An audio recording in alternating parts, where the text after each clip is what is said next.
In this video, I'll show you how to perform a linear regression analysis using Microsoft Excel. So the first thing that you need to do here is to make sure you have the data analysis add-in installed. So when you go to the data tab here, you should have this show up. If you don't see this on your version of Microsoft Excel, what you can do is go into File, Options, and then Add-ins, and then you should see this analysis tool pack either in your active or inactive application add-ins. So you want to make sure that you have this added into your data tab. Another add-in that I would recommend is this solver add-in. If you often have to do operations research or optimizations type of analyses, this does come in handy. So just make sure both of these are installed. So make sure they're checked and then just click OK, and then they should show up here.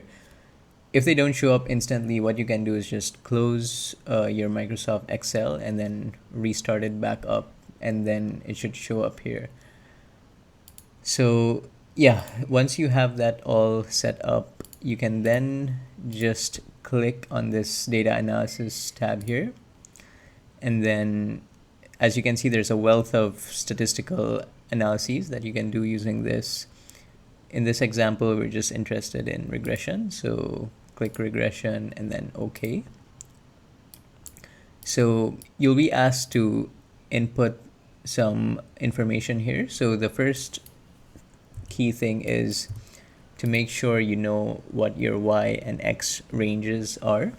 So in this example, we're looking at how income potentially affects happiness. So in this case, since income is an input that potentially determines happiness, income is our independent variable and happiness is our dependent variable. So your Y range here always pertains to your dependent variable, which in this case is happiness. So since mathematically usually X affects Y, so we want to make sure that in our Y range we select the dependent variable, which is happiness. So, and then for our X range, that is our independent variable, which is income. So since we included the first row, which includes the column headers, we should select this labels here. If you did not include it in your range here, then there's no need to select. And then optionally, you can also include these extra plots, but for this example, we'll just leave it out since we're just trying to do a simple linear regression.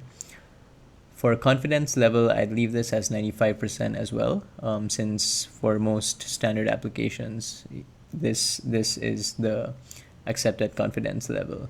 And then for the output, yes, I'd ideally want this in a new worksheet, so I should be all set here, and then click OK.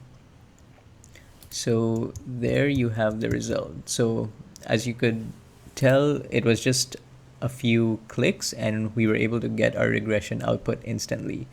So obviously the key things here that you want to look at is your R squared, as well as your overall significance of the regression, which is this right here, and then the coefficients as well and their p-values.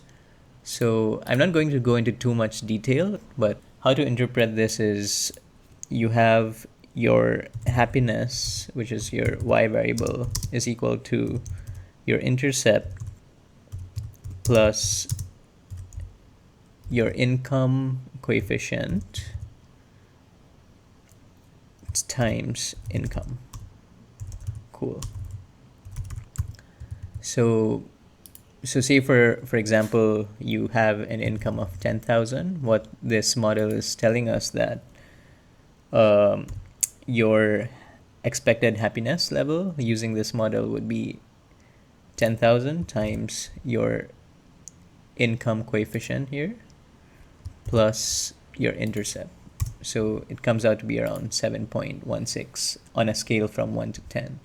So yeah, so one thing to note here obviously is this p-value for the intercept is not significant since it is greater than 0.05, but I'm just trying to show you an example of how to interpret this.